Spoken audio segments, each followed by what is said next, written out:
जी सुबह सुबह का डाल देंगे इसमें दूध। लुक्स सो यम। अभी जी हम आंटी की चीज़ें यहाँ पे तो फिर जो चिंटियाँ हैं ना वो भी आ जाती हैं। हम वाली नहीं मिल सकती। हेलो जी, अस्सलाम वालेकुम। कैसे हैं आप सब? उम्मीद है सब ठीक होंगे। Welcome to the new vlog. अभी सुबह सुबह का टाइम है और मैंने सुबह ही आज के व्लॉग को स्टार्ट कर लिया है। मैं बना रही हूँ एनर्जी बूस्टर यानी कि चाय, क्योंकि चाय जो है ना हमें एक ऐसी एनर्जी प्रोवाइड करती है कि लगता ही नहीं है कि हमें थकावट थी। तो सुबह सुबह उठे तो ऐसे लगता है जैसे बहुत ज़्यादा थके हुए हैं। तो जब तक मैं तो चाय ना पीऊँ ना तो मुझे तो लगता है मैं स्टिल थकी हुई हूँ। खैर जी, अभी बनाते हैं चाय। खुद भी पीती हूँ और नानी अम्मा क्यों भी देती हूँ। और आज जो है ना मैं अपने व्लॉग में थोड़ी पंजाबी भी बोलूँगी, क्योंकि व्लॉग में पंजाबी का तड़का जो है ना वो भी अच्छा होता है।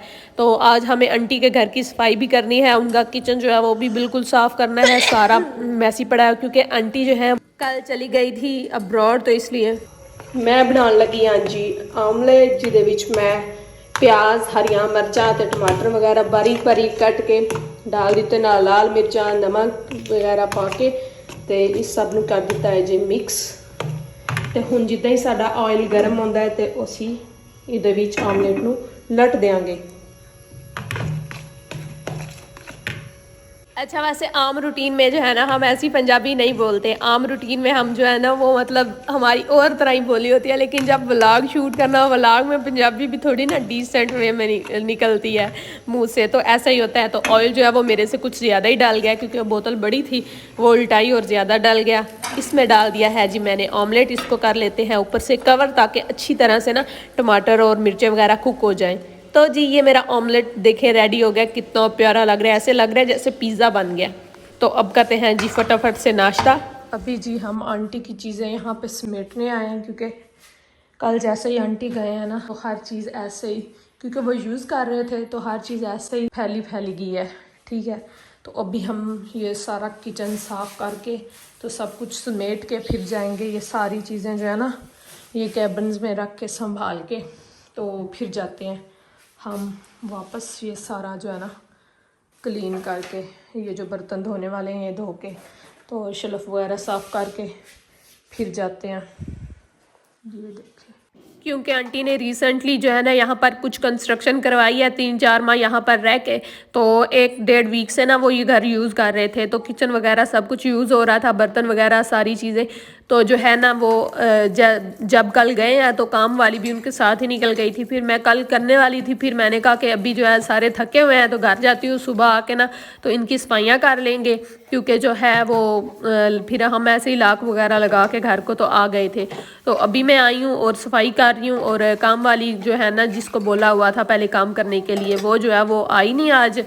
तो फिर मैंने सोचा कि आज मैं सफाइयाँ वगैरह करके फिर हम चले जाते हैं, क्योंकि जो है इसी तरह खाने वगैरह के बर्तन जिनमें चाय पी थी वो ऐसे ही पड़े हुए थे। सारी चीज़ें मिठाई वगैरह बाहर ही पड़ी हुई थी, तो फिर जो है ना वो नहीं सही आता। और वैसे भी काम वालियों का एक्सपीरियंस तो आपने मेरे से देख ही लिया हुआ होगा कि मेरे किचन का क्या हाल हुआ था मेरे बाद। तो खैर जी, अब फिर क्या करना है। तो इसी तरह से फिर जो है ना मैं और मेरी नानी अम्मा आए थे। नानी अम्मा को मैंने बाहर पंखा वगैरह लगा के दे दिया है, तो वो बरामदे में बैठे हुए हैं। तो मैंने कहा कि मैं जल्दी से जो है ना किचन की सफाइयाँ वगैरह कर लूँ, बरामदे में से जो है ना झाड़ू लगा के सिंपल पोछा वगैरह लगा दूँगी, तो फिर जो है ना घर वापस चली जाऊँगी। तो इसलिए जो है मैं बस जल्दी जल्दी से बर्तन पहले धो लूँ, क्योंकि किचन जो है ना इसका ज़्यादा काम है। तो इसलिए मैंने कहा कि पहले ये समेट लूँ ताकि जो है ना फिर बाद में ना रहे। ये नानी अम्मा के घर की और आंटी के घर की सफाइयाँ कर करके ना तो मेरी एलर्जी जो है वो बिल्कुल हाई टॉप पे पहुँची हुई है। मतलब मुझे डस्ट से एलर्जी है ना, तो ये गंदम का मौसम है तो हर तरफ से जो है ना वो स्मेल धूल मिट्टी आती होती है, जिसकी वजह से ना मुझे ऐसे ज़ुकाम और छींकें बार बार आ रही होती हैं। मुझे डस्ट से एलर्जी है ना, तो ये सीज़न भी कुछ डस्ट का है और खुश्क मौसम है, गर्मियाँ भी शुरू हो गया और फिर गंदम भी है। तो जिसकी वजह से हर तरफ डस्ट और डस्टी मतलब कि मिट्टी ही मिट्टी जो है ना वो फैली हुई है। तो बस मैंने सोचा कि जो है बस जल्दी से आंटी की सफाइयाँ करूँ और उसके बाद आके ना थोड़ा सा काम वगैरह कर लूँगी और उसके बाद रेस्ट करूँगी, क्योंकि ज़ाहिर है इतने काम करने के बाद बंदा थक जाता है। तो नानी अम्मा भी नहीं रहते, वो भी कुछ ना कुछ करना शुरू हो जाते हैं। फिर मैं उनको कहती हूँ कि आपका सांस फूल जाएगा।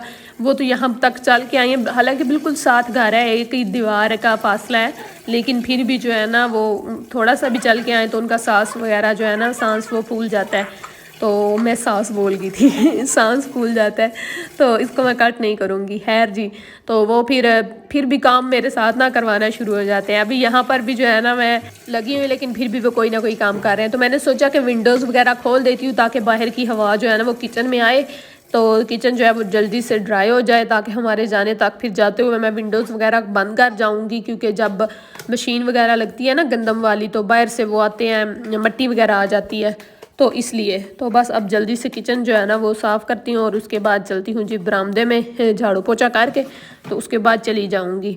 अच्छा, काम वालियाँ जो होती हैं ना वो मतलब पता नहीं क्यों सही से सफाई नहीं करती, पैसे पूरे ले लेती हैं, लेकिन सफाई जो है ना वो बस जो नज़र आ रहा होता है ना काम टम्परेला सा ऊपर ऊपर से वो करके, तो फिर ये जा वो जा। तो यहाँ पर नानी अम्मा जो है वो मुझे सारे बर्तन वगैरह दे रही थी कि ये भी दो, कुछ रूम में पड़े हुए थे। ऐसे मैं कह रही हूँ हर चीज़ जो है ना वो फैली हुई है, कोई चीज़ कहाँ है, ग्लास कुछ कहाँ है, कप कुछ कहाँ है। तो अभी जो जो बर्तन मुझे मिलता जा रहा है मैं बस वो वॉश करती जा रही हूँ। और अगले दिन मुझे एक बहन ने कमेंट किया था कि आप इतने सारे काम अकेली कैसे कर लेती हैं। तो बस जी बहन, जो नज़र आता है ना वो करती चली जाती हूँ, और फिर एक टाइम आता है कि सारे काम जो है ना लगता है कि ख़त्म हो गया, हालांकि काम जो है वो तो ख़त्म होते हैं ही नहीं ना। अगर बंदा काम करने वाला हो तो कोई ना कोई काम निकल ही आता है। कभी किसी के काम सारे ख़त्म हुए ही नहीं है, तो बस ये काम करो और चिल मारो, इसी को एंजॉय करो।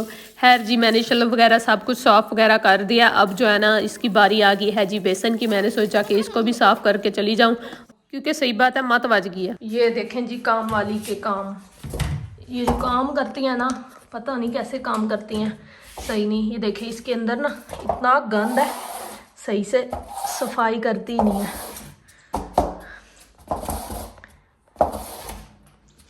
हैं क्या पे आ दे हो?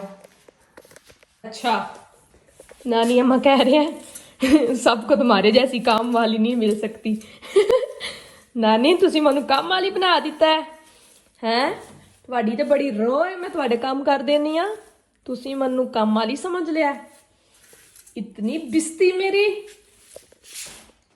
तो बस जी मेरी इज्जत है ही नहीं। नानी अम्मा जो है ना वो बार बार मेरी बिस्ती करती रहती हैं। तो ये जो है ना ये मेरे लिए एक, वो कहते हैं कि ये भी मेरे लिए एक ऐसी चीज़ है जो मुझे काम करने पे उकसाए, वरना मैं तो बिल्कुल ही कम कोस हो जाऊँ। ये जी फ्रिज भी बिल्कुल साफ़ हो गया है, किचन वगैरह भी ठीक है।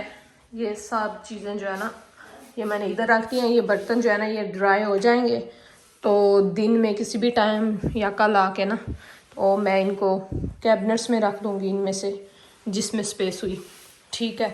बाकी ये सब कुछ जो है ना साफ़ सुथरा हो गया एक दफ़ा, ये चेक करें, ठीक हो गया, सब कुछ नीट एंड क्लीन हो गया है। और जो चीज़ें कैबिन में गिली हुई थी वो मैंने शेल्फ पे रख दी हैं, ताकि जो है ना वो भी ड्राई हो जाएं, तो फिर किसी टाइम आके ना तो इनको अंदर रख जाएंगे। तो बस जी ये चेक करें पहले किचन की क्या हालत थी और अब क्या हालत है। सारा किचन जो है ना डस्टिंग भी मैंने की है साफ़ सुथरा करके ना, तो फिर अब रख दिया। अब चलते हैं जी घर और जाके बनाते हैं खाना। तो आज जो है खाने में हम बना रहे हैं भिंडी। पहले हमारा दिल था कि आज हम दाल माश बनाए, लेकिन नानी अम्मी कहते हैं कि भिंडी पड़ी हुई है तो भिंडी बनाओ। मैंने कहा वाई नॉट, भिंडी मुझे वैसे दाल माश भी बहुत ज़्यादा पसंद है, लेकिन भिंडी भी खा ही लेती हूँ। तो नानी अम्मा का दिल था भिंडी पे, तो मैं भिंडी बना रही हूँ। और मैं ऐसे ही मतलब भिंडी को फ्राई नहीं करती, अलहदा से प्याज डालती हूँ और भिंडी डालती हूँ एक साथ, जो है ना वो इनको फ्राई कर लेती हूँ ढक के। इस तरह से सारी वो उसकी जो होती है ना ग्लू सी लेस सी वो भी ख़त्म हो जाती है और बड़ी मज़े की भिंडी बनती है। मेरे अपने टोटके होते हैं, मैं खुद से रेसिपीज़ जो है ना वो क्रिएट करती रहती हूँ। मैंने कहीं से देखी नहीं है, फॉलो नहीं की। हो सकता है कोई और भी इस तरह बनाता हो, लेकिन मैंने किसी को नहीं देखा। तो मैंने अपना ही जो है ना वो बनाया हुआ है, अपने ही तरफ से रेसिपियाँ बनाई हुई हैं। तो किसी दिन अगर रेसिपी हो गई ख़राब तो फिर जो है ना बस मेरे व्लॉग नहीं आने, क्योंकि समझ लेना कि आज नानी अम्मी ने डंडा चुक लिया मेरे थे। खैर जी, तो बस जैसे ही वो सब कुछ ब्राउन हुआ है भिंडी और प्याज, तो मैंने जो है ना इसमें डाल दिए ढेर सारे टमाटर, क्योंकि टमाटर जो है ना वो तो फिर भिंडी की जान होते हैं ना, भिंडी को चार चांद लगा देते हैं। तो बस ये जी मेरी भिंडी जो है ये पक्का तैयार हो चुकी है। मैंने ढक के बनाई है, ज़रा भी पानी वगैरह नहीं लगाना, वरना इसकी लेस जो है ना वो बिल्कुल ही फैल जाती है। तो ये चेक करें मेरी भिंडी कितनी मज़ेदार सी बनकर रेडी हुई है और बिल्कुल नरम हो गई है ढकने से ही, और अपने ही पानी में जो है ना ये गल चुकी है। तो बस अब जल्दी से जो है ना खाना वगैरह खाते हैं, तो फिर करती हूँ रेस्ट। अब तो है ना मैं कोई काम नहीं करने वाली। ठीक है, तो अगर आपको वीडियो अच्छी लगे तो वीडियो को लाइक और चैनल को सब्सक्राइब कर दें। मैं मिलेंगी आपके साथ नेक्स्ट व्लॉग में। अल्लाह हाफिज़, बाय बाय।